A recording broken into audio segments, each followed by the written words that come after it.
Well, good morning there, everyone. Hopefully it finds you doing outstanding. It is Thursday, April the 28th in the year 2022. And as always, I am not a financial advisor, CPA, or an attorney. Nothing like that. And whenever I check my stats, at least 25 to 30% of you are not subscribers. Another video from the other day, 75% of the people watching were not subscribers. So please subscribe. You know the YouTube algorithm. You've heard other YouTubers say that probably. Of course, if you're watching the flashy millennials who have no substance behind them, just prettiness, they might have a couple million subscribers, so they don't talk about that.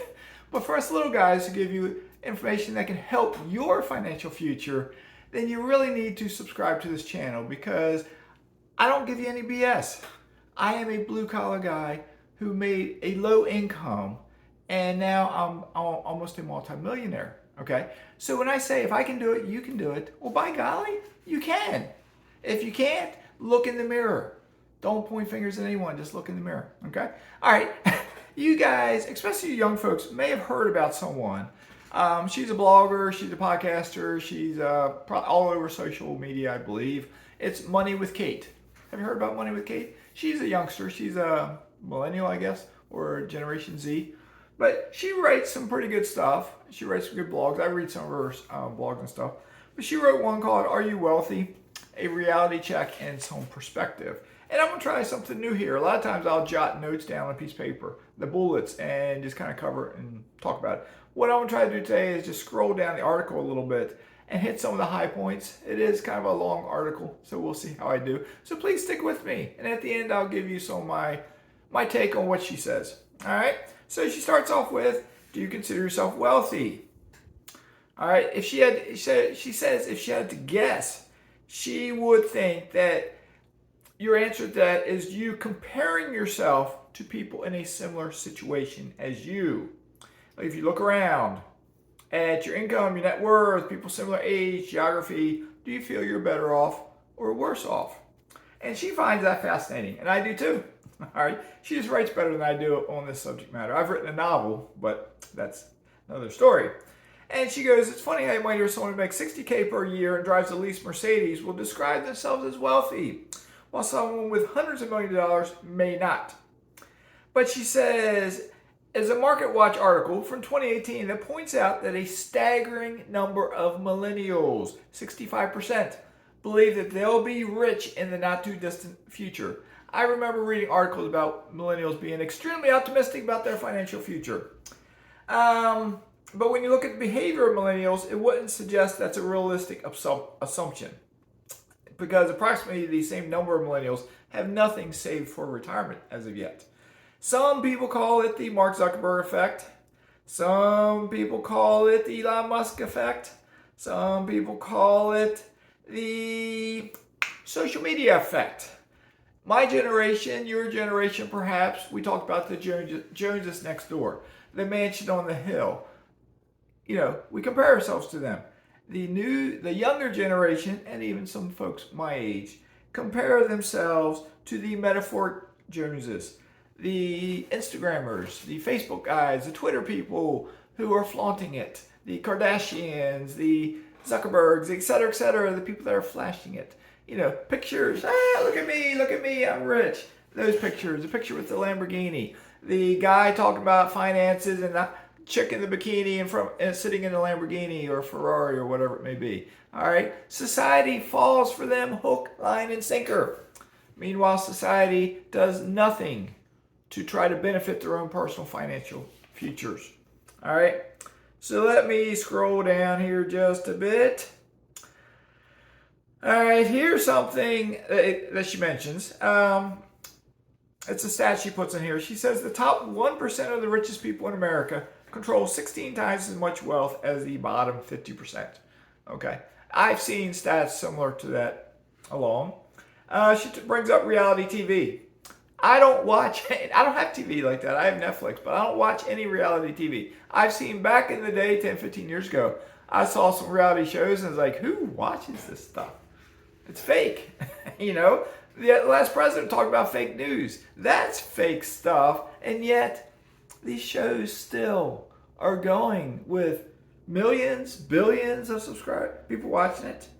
And she brings up shows like Real Housewives, Keeping Up with the Kardashians, Below Deck, Selling Sunstack, and Vanderpump Rules. I haven't even heard of half of them.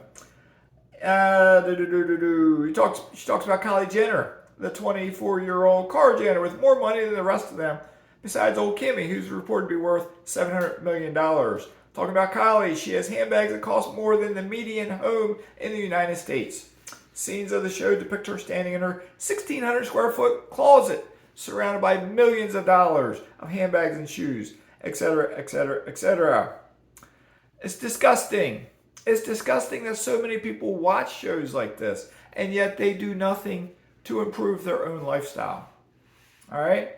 So then she goes on, let's explore. How wealthy are you?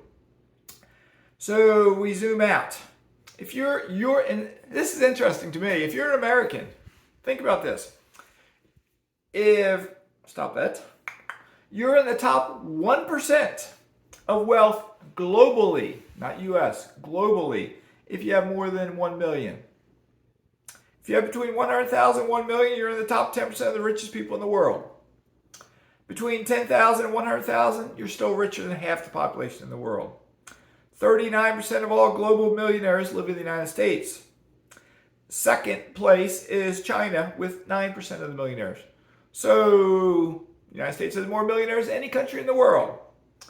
But only 8.8% of Americans are millionaires, whereas 15% of the Swiss population are millionaires. All right, so let's move on here.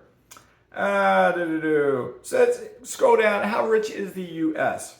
To be a top 0.1% earner in the U.S., you have to earn a staggering $3.2 million a year. To be a top 1% earner, $823,000. Top 5%, $342,000. Top 10%, $173,000. So if you're earning $173,000, you're in the top 10% of Americans. All right.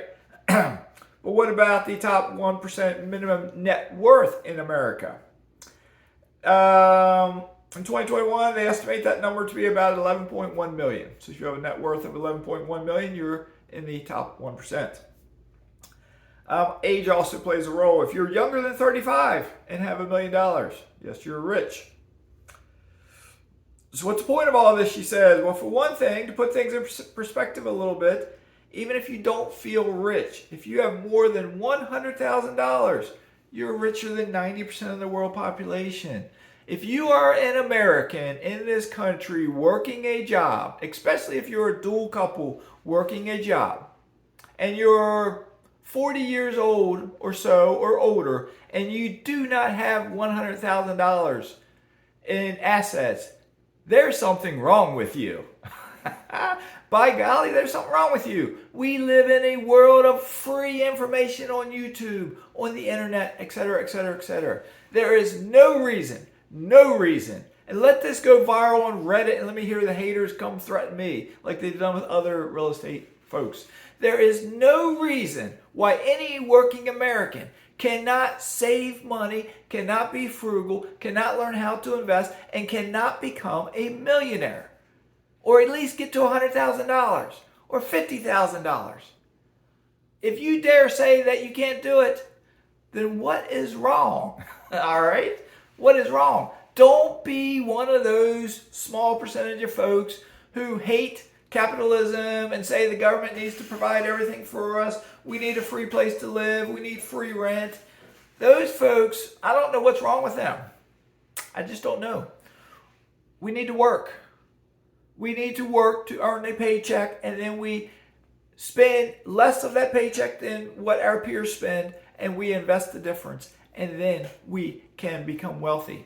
And if you're a hater, spin it around and become part of the 1%, and then spread your wealth to those. Like what I'm trying to do. I am trying to educate society to help themselves. All right? My channel is not growing. My channel is small. I don't understand why. I am trying to educate society to help themselves to improve their financial future. All right? So can you do it? If you're one of the 20 or so who watch most of my videos, are you there? Are you headed towards being a millionaire? It's a serious question. You should be.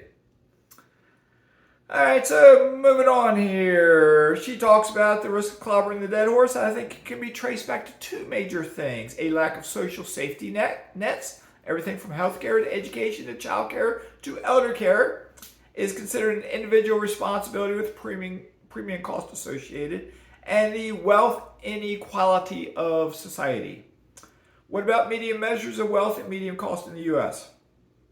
All right, and she brings up, now that we've taken a stroll down Rodeo Drive and feel sufficiently broke, let's flip the script. We've seen what it takes to be the richest in America. But what about the median income and net worth in America? To be clear, the median can be a better metric for measuring what life for most is like, as opposed to an average that can be skewed by extreme outliers. The median tells us, if we line up each and every 332 million people that live in the U.S., from richest to poorest, that what the 166 millionth person would make, the person in the dead middle of the line. The median household income in the U.S., and she's assuming 2 adults, is $74,000.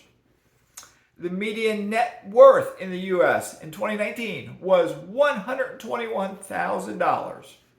That means roughly half the country has less than $121,000. Did I say 121,000? 120. That means roughly half the country has less than $121,000 and the other half has more. A median income of $74,000 doesn't sound too bad until you consider that the inflation-adjusted median income in the year 2000 was $67,000. My family wasn't making $67,000 in the year 2000. We were making right $25,000. And look where I'm at now. Again, if I can do it, so can you. Moving on. She talks about housing costs. Housing costs have gone up. The median housing cost right now is 300 and some thousand. She says here 355,000. I agree, that's expensive. There's a housing shortage. We're short like over 1 million houses in this country. That's part of the reason. There's a variety of different issues. Michael Zuber says housing prices won't drop. Except for in select markets. I got to wonder though, the cost of housing is just getting, a lot of working Americans can't afford a house because they haven't learned how to tighten the belt yet. All right, let's see. Let me keep scrolling down here. And she also says, if we believe that 60% of millennial six-figure earners are living paycheck to paycheck, it's not just getting harder for the middle class, it's getting harder for everyone. And then she goes on, I think this is her final point. Building wealth is now both harder and easier than it's ever been. Building wealth is both harder and easier than it's ever been. All right, because she says cost inflation. Prices are going up. Your basic living expenses are rising faster than your wages. That's true. Inflation's gone up more than our paychecks are going up. All right. But yet we see the lifestyles of the ultra rich on TV, on the internet, on social media, and we want that. But we don't focus on today. But it's easier that the barrier to entry to invest has really never been lower. And by golly, I agree with this. Do you have an internet connection and $5? Do you have an internet connection and $5? You can invest if you do. You could not do that when I started investing. I had to mail money in an envelope, in a check. Mail money in. And it was a minimum, like $1,000, $1,500, whatever that minimum was. That was back when I started. So when you're starting, $5 can get you started. Probably less than that, probably $1 in some cases. All right. So it's our mindset. I've talked about mindset in other videos. You gotta focus things. Don't look at the metaphorical Joneses. Don't look at your neighbors. If you live in Southwest Florida, don't look at all the boats and all the mansions. All right? Focus on your own daily grind. All right? Focus on getting out of bed in the morning and going to work. Focus on cutting expenses. All right? I'm not going to cover how you cut expenses, but Google it. Or I'll give you an example. Cut out cable. You know, cable could be $200 a month, $100 a month. Cut it out. Cut expenses. And if you can cut $100, I just mentioned investing with 5. Now you got 100. You can invest with 100. All right. I know it's getting long, but let's move on down. I'm skimming through. This is a long article. I'm skimming through a lot of it. She does say she makes in the top 5% of income in America. That's Money with Kate. And she kind of lusts after Cartier love bracelets, but they cost north of $5,000. She hasn't gotten one yet. She brings up the Millionaire Next book. It's a book by Thomas J. Stanley that helps you calculate whether or not you're accumulating wealth at the appropriate rate based on how much you earn. And you take your total pre-tax income and your age and divide by 10, and that's what your net worth should be. When she did it, it told her she should have $1,080,000, $1,080,000. On her own, she has roughly half that. Her household has about that much. I think she's married. And if she's married, then it's her spouse, and she's there. And she considers herself a pretty good saver, and she's nowhere close. But yet, if she's in the top 5% of the income, why isn't she closer? Okay, I know this is getting long, and I know I'm on like a rant right here in a way. But what it is, I look around, and I've been making this. I've had this channel for over a year now. Okay, I forget how many videos are currently on my channel, but I've made over 500 videos, I think. All right, my channel has grown very slowly. Those of you that diligently watch, because some of you do, because some of you I'll say something at the end and you'll comment on that thing. Those of you that diligently watch should, more than likely, are on the property ladder, or you have a stock portfolio built up, or you're doing something to take the steps to get started. All right. I, in the past couple months, have bought 3 houses off the MLS. All right. So if you tell me there's no deals out there, look harder. There are deals out there. All right. I'm on record saying real estate will do better than stocks, but yet you can invest in the stock market as long as you're willing to ride out the highs and the lows and educate yourself with help of the Motley Fool. And you can be a successful stock investor. But that's money you put in that has to grow. And it will drop at times. Where if you get real estate, you can use other people's money, the bank's money.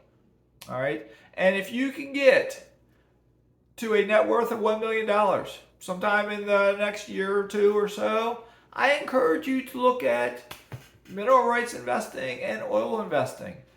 Because if you look at the big picture, I've mentioned housing prices being up. I have talked, I think yesterday, about the stock market could flatline for just a bit.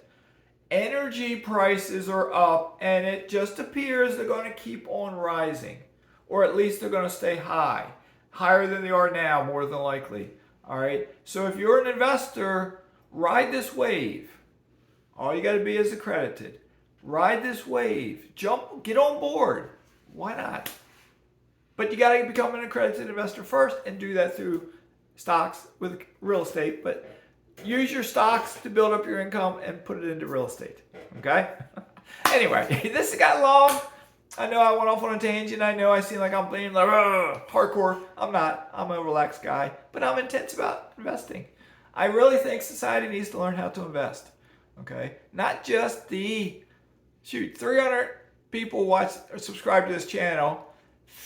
25 to 50 watch my videos, and there's 332 million people in the United States of America. There's a lot of Americans that need to watch this channel.